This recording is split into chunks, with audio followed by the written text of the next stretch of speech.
Today we have a 2015 Dodge Durango Limited with a 3.6. The customer is complaining about the front brakes pulsating and shaking when they are applied. So we're going to show you how to replace the pads and rotors. Okay, first thing I'm going to do is remove the front tire. It's a 7/8.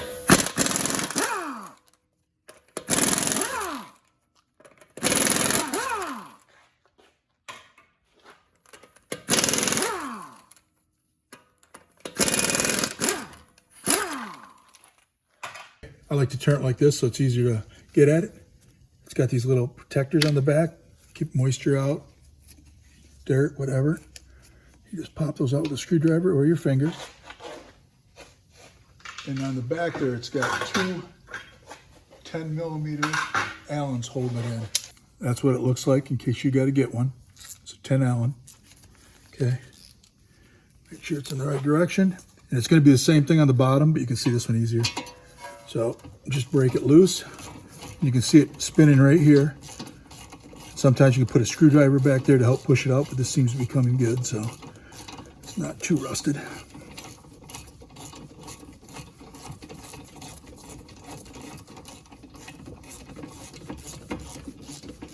Okay, that's that one. And you can see it's flush, so it should be all the way out. Now we're going to do the same thing on the bottom one.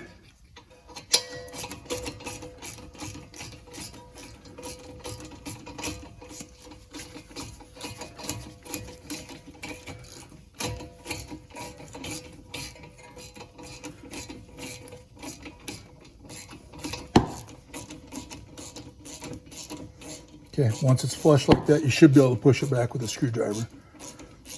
So it's out of the way. Now, like when I'm talking about pushing it back with a screwdriver, you go like that right there. Now you can see that just push back so it clears it. Do the same thing on the bottom.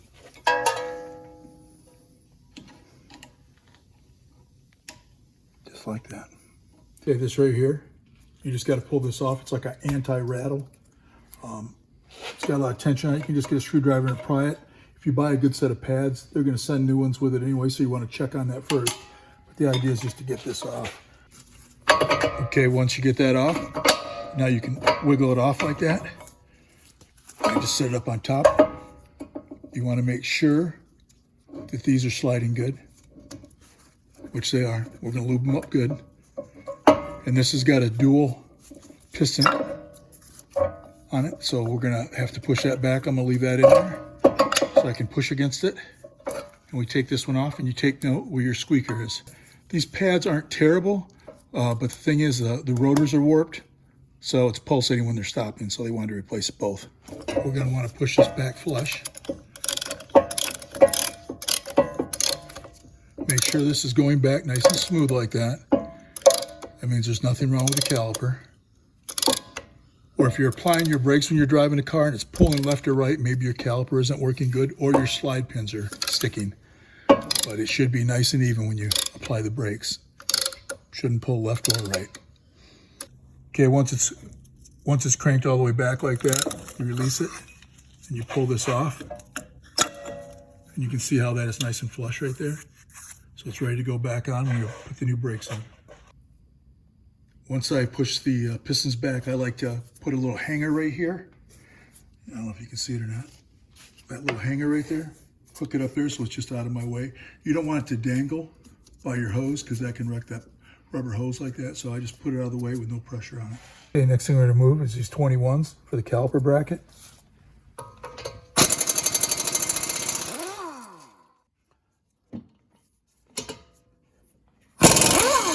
Makes a big difference. Remove that. A lot of times these just don't fall off, so you got to use a hammer. Just make sure you don't hit the threads on the lug nuts. Pull that off, and you buy a decent quality rotor. These have a 2-year warranty against warpage. And this is a mid-grade pad. You got silver, gold, platinum. These seem to do a great job. So I just get the golds. And when you pull this out, you of course want to put the old one on top of it to make sure it's right size, just lay it over the top, but I've already done that, so we know it's the correct rotor. When you take it out of the box, you got to clean it off because they put like an oil on there so it doesn't rust while it's in storage. Do it like that on this side first. And then when you flip it over, that doesn't sit on the ground. And then you pick it up and install it from there. I like to put a lug nut out like this just to hold it in place, so it's not tilting. The next thing we're going to do is put the caliper bracket on it. Got the 2 bolts for the caliper bracket. We're just going to start it by hand.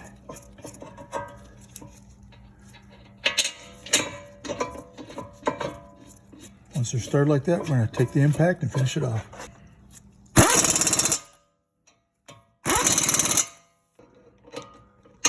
And then of course I like to double check it just in case your impact isn't working properly, which usually does not happen.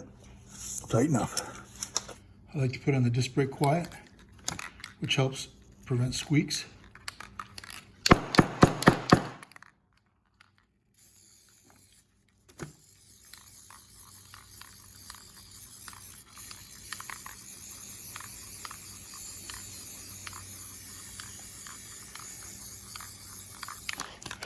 First thing we do is install this one.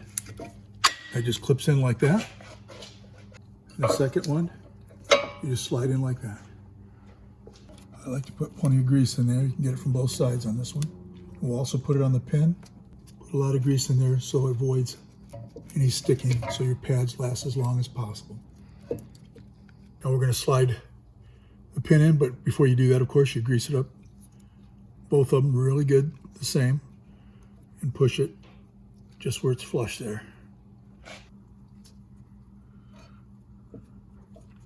Okay, just like that. Just make sure that the grease doesn't get on your pads. You can see these were right from Chrysler, so they're probably original equipment. You want to make sure that your squeaker is in the same location as you took it off, just like that. Okay, now you take it, make sure that your line's not pinched or twisted or anything. It's got to be straight. That should just slide on like that. Then you push these in. You can kind of feel it slide in a little, like that. Get your 10 out. Start it by hand.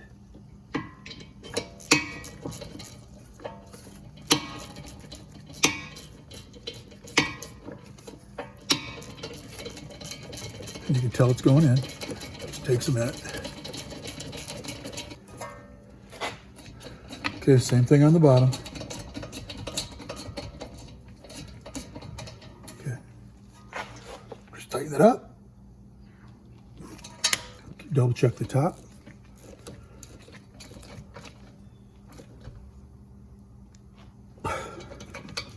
Last thing we're gonna do is put that clip. If it sticks a little, just tunk it. Should loosen right up. Like I said, I like to have plenty of grease on these things. I want them to work the best possible. They do that if they got the most grease in there you can get in there.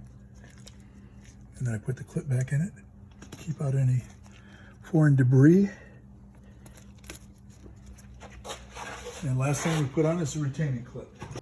Last thing we're going to do is put this clip on, the spring clip. Just goes behind there, and you're just going to push it over. Have it clip there, and have it clip there.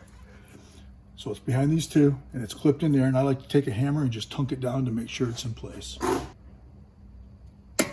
you just tunk like that. Just make sure it's sitting flush. They're sitting in the same spot there, so they can't go anyplace. Last thing we do is put on the tire. You always want to start these by hand. And then I like to impact them down, or use a 4-way, whatever you have at home. You always want to start them by hand. And then we're going to tighten them in a crossing pattern. So we do it in a crossing pattern.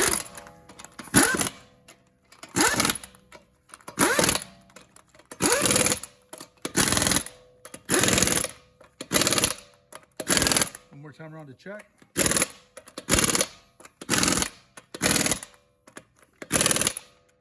And that's all it takes to do front pads and rotors on a 2015 Dodge Durango.